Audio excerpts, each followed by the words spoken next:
Welcome to another Battle City deck profile, guys. Lumis and Umbra coming up. So Lumis and Umbra's got a very interesting strategy. Let's delve into the deck, shall we?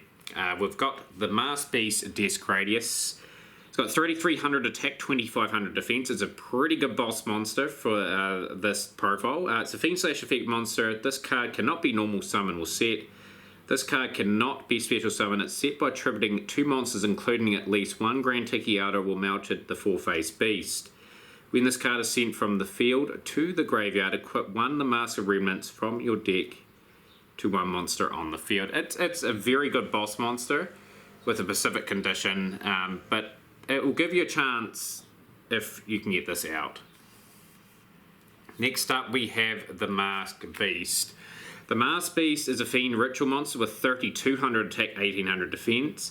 Probably easier to summon the Mars Beast Desk Radius. You need Curse of the Mars Beast to be able to play this card. Next up, we've got a very interesting 4-star monster in Nuvia the Wicked. So it's a Fiend/Effect monster with 2000 attack and 800 defense. If this monster is summoned by a normal summon, it is destroyed. The attack of this card is decreased by 200 points for each monster on your opponent's side of the field. So you've got to play it in a very specific circumstance, or else you're not going to get on the field because it'll get destroyed by a normal summon. And if there's a whole lot of opponent's monsters on the side of the field, this card is irrelevant. Next up, we run two copies of the Melted the 4-face beast. Hopefully I'm pronouncing that right. Attack of 1500 and defense of 1200. Obviously you want to use this as a tribute to get the Mars Beast Desk Radius out onto the field. Next up we run 3 copies of the Rogue Doll. So Rogue Doll is a pretty decent 4-star monster. 1600 attack and 1000 defense. We run 1 copy of Jellyfish. So Jellyfish is just a standard 1200 attack monster and a 1500 defense. We run 2 copies of the Mask of Darkness, which fits the theme of this profile really well. So this is a Fiend Effect monster, a 900 attack, 400 defense. Is a flip effect. Select 1 trap in your graveyard, add it to your hand. So we've got a lot of traps in this deck, so this card is an incredibly good card to get what you need. We run 3 copies of Shining Abyss. So Lumis and Umbra have got some really decent 4-star monsters with a decent amount of attack. This one's another good one. 1600 attack, 1800 defense. Fairy type monster.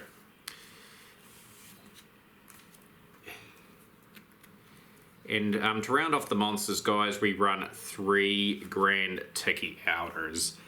1500 attack, 800 defense. Next up are the spells, and Lumis and Umbra run very, very interesting spell cards. Let's get straight into it, shall we? So this card's an old card. You can tell by the fact that it says magic card, but Chosen One. And the effect is select 1 monster card and 2 non-monster cards from your hand. Your opponent randomly select 1 of the 3 cards. If it is the monster card, it is immediately special summoned and face up attack or defense position, and the remaining 2 cards are sent to the graveyard. If it is not a monster card, all 3 cards are sent to the graveyard. So you have very low odds of getting the card out that you want the special summon. Nuvia the Wicked springs to mind because it's the only way you can summon it. But yeah, I've got to run 2 copies of this card, obviously, because it's part of Lumis and Umbra's profile. Run 1 copy of Monster Reborn.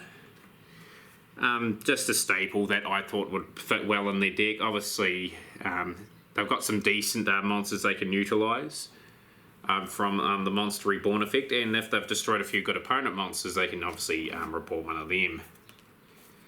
Run 1 copy of the card Exchange. So Exchange is pretty good card for them. Both players reveal their hands and add 1 card from each other's hand to their hand. So obviously, if they're dueling someone that's got a couple of good monsters in the hand, that they can take advantage of that. We run the staple, and that is 2 copies of the Pot of Greed. Obviously, we don't know what that does. I'm going Yu-Gi-Oh meme. Now we get to the very interesting cards. Curse of the Masked Beast. So this card is used to ritual summon the Masked Beast, as you saw in the second card in the profile. You must also tribute monsters from your hand to the levels must equal 8 or more.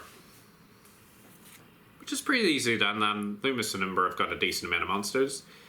We run 1 copy of the Mask of Remnants.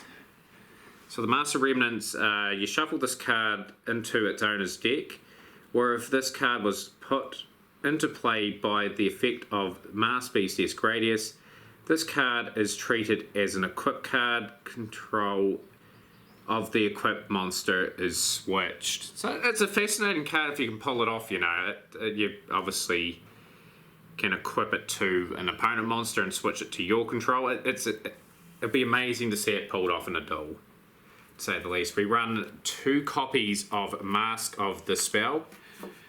Mask of the Spell is pretty much an interesting card. Select 1 face-up spell card on the field. The controller of the spell card takes 500 points of damage during each of your standby phases. When the selected card is removed from the field, destroy this card. So yeah, it's pretty much a good stalling option. And I like the reason why I like this deck as well, because it runs pretty unique spell and trap cards. This is a very interesting card I decided to put in the deck. Mask of Brutality. So Mask of Brutality is increase the attack of a monster equipped with this card by 1,000 points and decrease its defense by 1,000 points. Pay 1,000 life points during each of your standby phases. If you do not, you destroy this card. So it's a card that I would use to strengthen up my 4-star monsters. And yeah, just try and outdo your opponent pretty much. It's a risky maneuver because obviously you're coughing up a lot of life points, but yeah, very interesting card, Mask of Brutality. And to round off the spell cards, we run 2 copies of Mask of the Accursed. So the equipped monster cannot attack once per turn during your standby phase. Inflict 500 damage to the controller of the equipped monster. Yeah, some very fascinating options in the spell card pool for Lumis and Umbra. But next up are the traps. Right, so for the traps now we run 2 copies of the Nightmare Wheel. So Nightmare Wheel I decided to add into this deck. It fits the theme really well. Select 1 monster your opponent controls. It cannot attack or change its battle position. When it is removed from the field, destroy this card. During each of your standby phases, your opponent takes 500 damage. Next up, we run 1 copy of Mask of Restrict. Neither player contribute cards. It is a good option for this profile, but I thought only running 1 and just utilising the other cards that they could use. That's why I've only run 1 copy of Mask of Restrict. Next up, I run 2 copies of Mask of Weakness. Mask of Weakness is target 1 attacking monster. That target loses 700 attack until the end phase. So that's pretty much good to when you're in a battle step. You can weaken one of your opponent's monsters and destroy it and get the ascendancy in a duel. And to round off the traps, guys, we run 2 copies of Mirror Force. So obviously Mirror Force is a classic Yu-Gi-Oh card. When an opponent's monster declares an attack, destroy all attack position monsters your opponent controls. So that rounds out the deck profile, guys. Really love putting that one together. Obviously my favourite card out of the collection. It's the beautiful print of Masked Beast Gradius. Comment on the video, guys. Like the video. Share with your friends. We've got another profile coming up very shortly. And we'll see you guys for that deck profile.